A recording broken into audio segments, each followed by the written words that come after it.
2022년 4월 17일 부활주일에 하나님께서 우리에게 주시는 말씀은 요한복음 20장입니다. 1절부터 10절까지 함께 봉독하겠습니다. 모두 일어나셔서 부활의 메시지를 받들어 봉독합니다. 안식 후 첫날 일찍이 아직 어두울 때에 막달라 마리아가 무덤에 와서 돌이 무덤에서 옮겨진 것을 보고 시몬 베드로와 예수께서 사랑하시던 그 다른 제자에게 달려가서 말하되 사람들이 주님을 무덤에서 가져다가 어디 두었는지 우리가 알지 못하겠나이다 하니 베드로와 그 다른 제자가 나가서 무덤으로 갈새 둘이 같이 다름질하더니 그 다른 제자가 베드로보다 더 빨리 달려가서 먼저 무덤에 이르러 구부려 세마포 놓인 것을 보았으나 들어가지는 아니하였더니 시몬 베드로는 따라와서 무덤에 들어가 보니 세마포가 놓였고 또 머리를 쌌던 수건은 세마포와 함께 놓이지 않고 딴 곳에 쌌던 대로 놓여 있더라. 그때야 무덤에 먼저 갔던 그 다른 제자도 들어가 보고 믿더라. 그들은 성경에 그가 죽은 자 가운데서 다시 살아나야 하리라 하신 말씀을 아직 알지 못하더라. 이에 두 제자가 자기들의 집으로 돌아가니라. 아멘. 자리에 앉으시기 바랍니다. 오늘 부활의 영광의 귀한 새벽입니다. 성경에는 이 새벽에 많은 사건들이 일어납니다. 출애굽도 새벽에 일어났습니다. 6월절에 탈출할 때 바로 새벽에 하나님께서 어린 양의 피를 통하여서 이스라엘 백성을 구원하셨습니다. 오늘 안식 후 첫날이다 그랬습니다. 오늘 요일은 이 세상의 달력으로 일요일입니다. 자, 일요일이 제 몇 번째 요일이냐? 세상 사람들이 월요일을 첫 번째 요일로 잘못 알고 있는 사람들이 참 많이 있어요. 그러나 월, 화, 수, 목, 금, 토일이 아니고 달력에 보세요. 일, 월, 화, 수, 목, 금, 토입니다. 일요일이 제 1일입니다. 일요일은 창조주 하나님께서 빛이 있으라 하셔서 빛을 창조하신 창조의 첫날입니다. 그리고 나서 6일 동안 세상을 창조하십니다. 맨 마지막에 우리 인간을 창조하시고 제 7일째 하나님이 쉬시고 그래서 제 7일이 안식일로 지켜졌습니다. 그래서 구약시대에는 토요일, 정확하게 말하면 이스라엘 사람들의 하루의 개념은 해가 지면 시작합니다. 그래서 금요일 저녁부터 토요일 저녁까지가 안식일로 지금까지 지켜왔습니다. 그래서 구약시대에 그날 쉬면서 6일 동안 일하고 하루를 쉬면서 하나님 앞에 예배드리는 날이 안식일이었어요. 그런데 예수 그리스도께서 안식 후 첫날 새벽에 부활하셨습니다. 자, 이제 날짜의 개념이 바뀝니다. 주일의 개념이 우리에게 정립이 됩니다. 그래서 새벽에 예수께서 부활하심으로 말미암아 하루의 시작이 새벽이 되었어요. 이게 영적인 부분입니다. 예. 그래서 해가 지는 그 순간이 하루의 시작이 아니라 해가 뜨는 광명의 빗줄기가 우리로 하여금 하루의 시작을 말해줍니다. 그래서 우리는 지금 하루의 시작은 새벽, 하루의 시작입니다. 예수 그리스도께서 새벽에 부활하셨습니다. 어느 날 안식 후 첫날은 어떤 날입니까? 하나님 아버지의 창조의 제 첫날입니다. 그래서 신약교회에서 우리는 어느 날을 주일로 섬기냐면 예수 그리스도께서 부활하신 이날 안식 후 첫날인 일요일 새벽에 예수 그리스도께서 부활하셨기 때문에 우리가 그 일요일을 주일로 섬기는 것이죠. 그래서 구약 시대에는 6일 동안 먼저 일하고 하나님을 따라서 하는 거예요. 하나님이 일하셨으니 일하고 마지막 7일째에 하나님이 쉬셨으니 우리도 쉬는 겁니다. 그리고 하나님께 경배드리는 안식일을 지켰어요.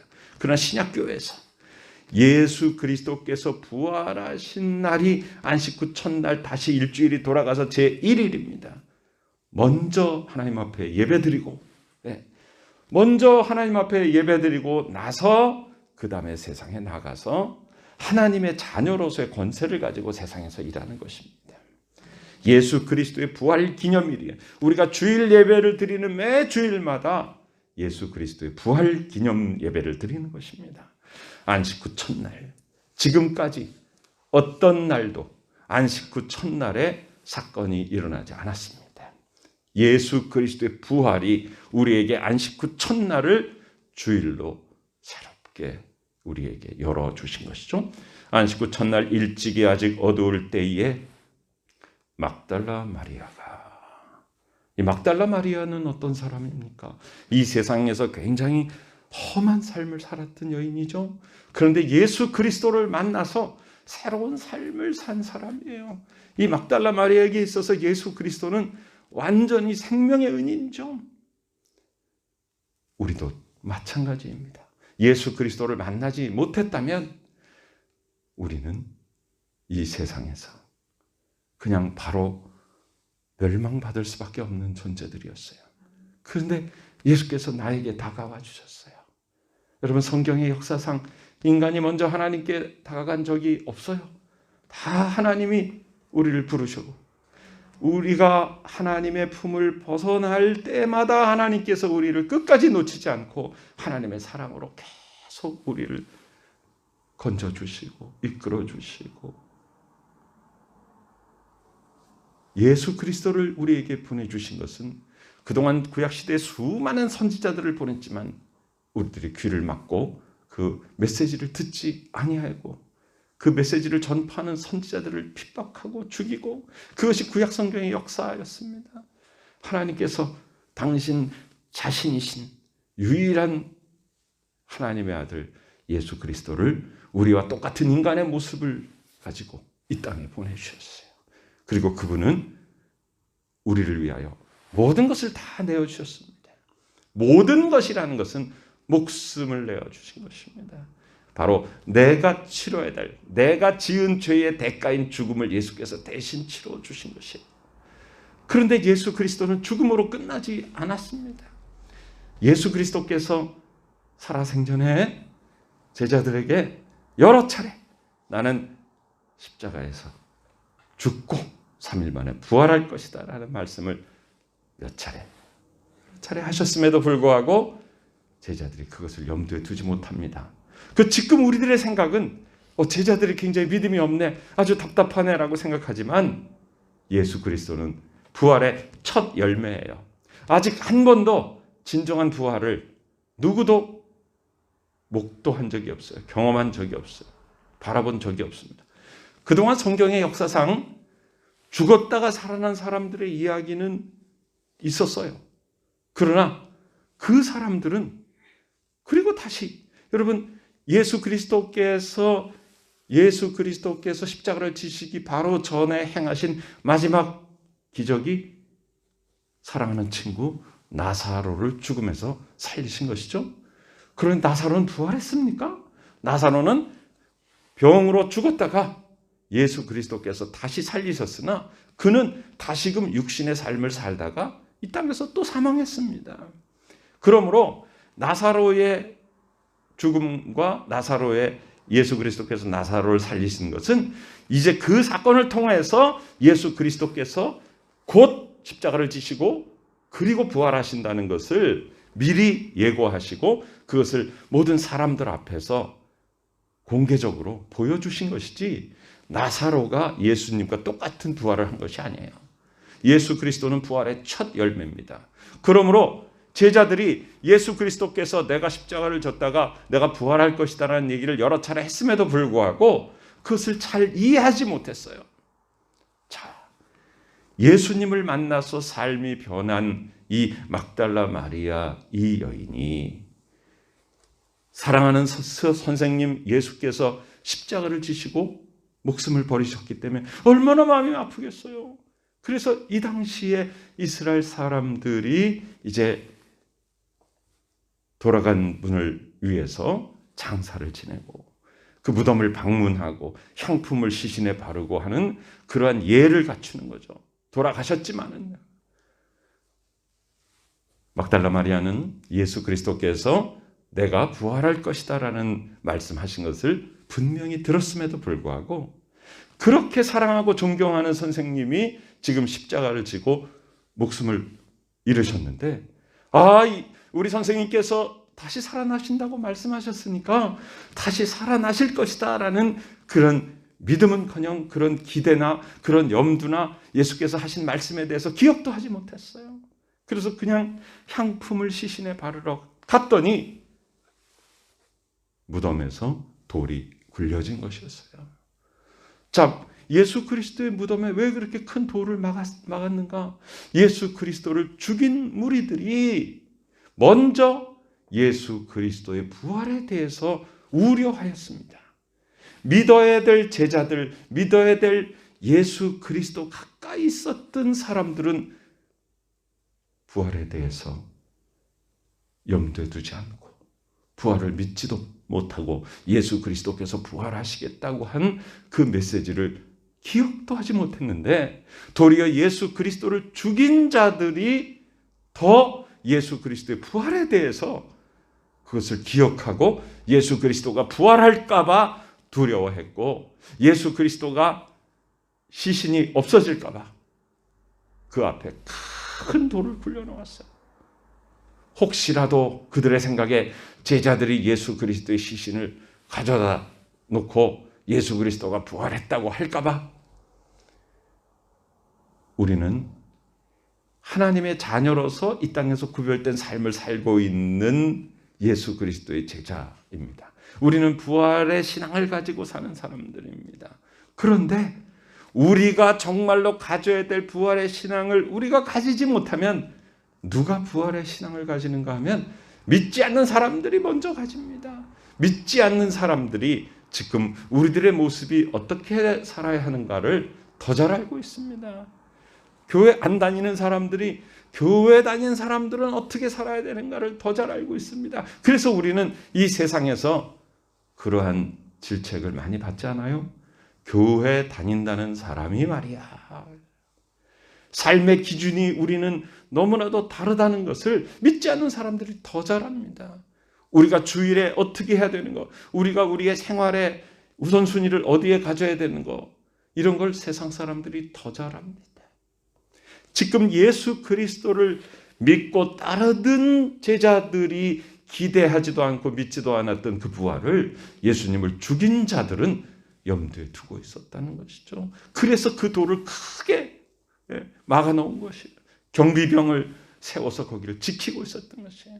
그 여인이 무덤에 가면서 얼마나 걱정을 했어요. 그 돌을 누가 굴려줄까? 그런데 가보니까 돌이 굴러져 있어요. 그래서 베드로와 요한에게로 달려갑니다. 베드로 선생님, 요한 선생님, 예수님의 무덤이 지금 앞에 막았던 돌이 굴려져 있어요. 베드로와 요한이 즉시 무덤으로 달려갑니다. 요한이 베드로보다 먼저 달려가서 무덤에 이르렀지만 안에 들어가 보진 않고 밖에서 잘 살피고 있는 사이에 베드로는 뒤늦게 뛰어와서 그대로 무덤 안으로 들어갑니다. 그리고 살펴보니까 예수님의 시신이 없습니다. 예수님의 몸을 쌌던 수건과 세마포가 그대로 있습니다. 그때야 무덤에 먼저 갔던 그 다른 제자도 들어가 보고 믿더라 그랬는데 이 믿더라라고 하는 말이 뭐냐? 베드로와 요한이 그 안에 들어가서 예수님의 시신이 없어진 것을 보았지만 우리가 9절에 보면 이렇게 괄호가 쳐 있죠. 그들은 성경에 그가 죽은 자 가운데서 다시 살아나야 하리라 하신 말씀을 아직 알지 못하더라 그랬어요. 그러니까 이 믿더라라는 말은 뭐냐면 예수님의 시신이 없어졌다는 사실을 확인했다는 것이지 예수 그리스도의 부활 신앙을 가졌다는 얘기가 아닙니다. 예수 그리스도의 부활 신앙이 실제로 언제 제자들의 마음 가운데 바로 자리 잡게 되냐 하면요. 바로 성령 강림에 의하여 성령 충만함을 받고야 비로소 부활 신앙에 대한 확고한 믿음이 생기게 되는 것이에요. 그 전에는 예수 그리스도의 부활을 확인하였고 부활하신 예수 그리스도를 만났고 예수 그리스도의 승천의 모습을 보았지만 그래서 복음서의 맨 마지막 부분에는 공통적으로 어떤 이야기들이 써 있냐면 예수님이 부활하셔가지고 보이시고 만져보고 그리고 예수님이 이 땅에서 40일을 사시다가 이제 하늘로 올리심을 받는 것을 보고도 믿지 아니하는 제자들이 있었다. 그렇게 기록되었습니다. 오늘 부활의 새벽에 우리는 무엇을 믿습니까? 우리는 세상 사람들 앞에 어떤 그리스도인으로 살고 있습니까? 우리의 신앙의 중심은 바로 부활입니다. 부활은 바로 죽음의 권세를 깨고 다시 사신 것을 말하지 않습니까? 그러므로 부활 속에는 바로 예수 그리스도의 십자가의 죽음이 담겨 있습니다. 예수 그리스도의 십자가와 부활의 권능이 우리를 죄로부터 완전히 분리시켜서 죄에 대하여 죽고 하나님 앞에서 의에 대하여 다시 살아나게 하신 것입니다. 예수 그리스도와 함께 죽으심에 연합하고 십자가에 연합하여 우리는 죽었고 장사됨에 연합하였다가 이제는 예수 그리스도의 부활에 연합하여 우리는 이미 사망에서 생명으로 옮겨졌고 하나님 아버지의 권세 있는 자녀의 삶을 살게 된 것입니다. 우리의 신앙의 핵심이 그래서 부활에 있는 것입니다. 여러분, 세상 사람들이 우리를 바라볼 때 어떤 눈으로 바라봅니까? 어떤 기대를 가지고 바라봅니까? 저들은 부활의 신앙을 가졌다라는 것을 세상 사람들은 알고 있습니다. 우리들의 삶이 세상과는 같지 않은 삶을 살아야 한다는 것을 세상 사람들이 더 잘 압니다. 예수 그리스도를 죽인 자들이 부활에 대해서 더 먼저 알았고 예수 그리스도를 핍박하고 예수 그리스도를 공격하던 이들이 바로 예수 그리스도의 부활에 대해서 마음속에 염두에 두었고 그것을 막기 위해서 세상적인 방법들을 막 동원했습니다. 그러나 정작 예수 그리스도의 제자들은 부활을 염두에 두지 않고 생각하지 않고 기억하지 않고 믿지도 못했습니다. 그렇게 연약한 우리들입니다. 그러므로 우리의 믿음은 내 것이 아니요 바로 성령께서 우리 마음 가운데 임하여서 예수 그리스도의 부활을 내 몸 안에서 깨닫게 하는 그 순간 우리는 진정한 믿음 가운데 바로 서게 된 것이고 우리가 지금 이 부활절 새벽에 나와서 하나님 앞에 예배를 드리는 근거는 무엇이냐면 성령께서 우리로 하여금 예수 그리스도의 부활을 믿게 하셨기 때문에 그 믿음으로 우리는 이 자리에 서 있는 것입니다. 우리의 부활 바로 예수 그리스도의 부활과 함께 연합하여 우리도 함께 그리스도와 동행하여 이 땅 가운데서 많은 사람들 속에서 구별되이 뽑아주신 하나님 아버지의 자녀로서의 권세를 누리는 부활의 신앙을 가지고 승리하는 삶의 열매 맺는 우리 모두가 되시기를 간절히 축원합니다. 아멘. 아버지 하나님의 은혜 감사드립니다. 저희들을 축복하시고 은혜와 능력 가운데로 인도하여 주신 좋으신 하나님 아버지 감사드립니다. 복의 복을 더하여 주시고 능력 가운데로 인도하여 주셔서 우리 모두가 하늘아버지의 아름답고 귀한 뜻을 따라 성령의 충만하심으로 부활의 신앙 가운데 든든히 바로 서서 하나님 아버지의 자녀의 구별되고 거룩한 삶의 열매를 맺고 하나님 앞에 올려드리는 우리의 삶이 산제사가 되어서 하나님을 기쁘시게 하며 많은 사람들에게 부활의 신앙을 전하며 덕과 유익을 끼치며 하나님의 나라를 확장시켜 나가는 복된 주의 자녀, 복된 예수 그리스도의 진정한 제자의 삶을 사는 저희들이 되게 하여 주시옵소서. 감사드립니다. 모두 자리에서 일어나시기 바랍니다. 지금은 우리 구주 예수 그리스도 귀하신 은혜와 하나님 아버지의 크신 사랑하심과 성령님의 놀라운 역사하심이 이 시간에 부활의 새벽에 주님 앞에 나와 하나님께 영광 돌리며 부활신앙 가운데 든든히 바로 서서 이 세상에서 하나님의 자녀의 권세를 누리며 하나님께 영광 돌리며 주의 복된 뜻을 이 땅에 이루기를 소망하는 귀하고도 복된 믿음의 식구들의 머리 위에 지금부터 영원까지 함께 계시옵기를 간절히 축원하옵나이다. 아멘.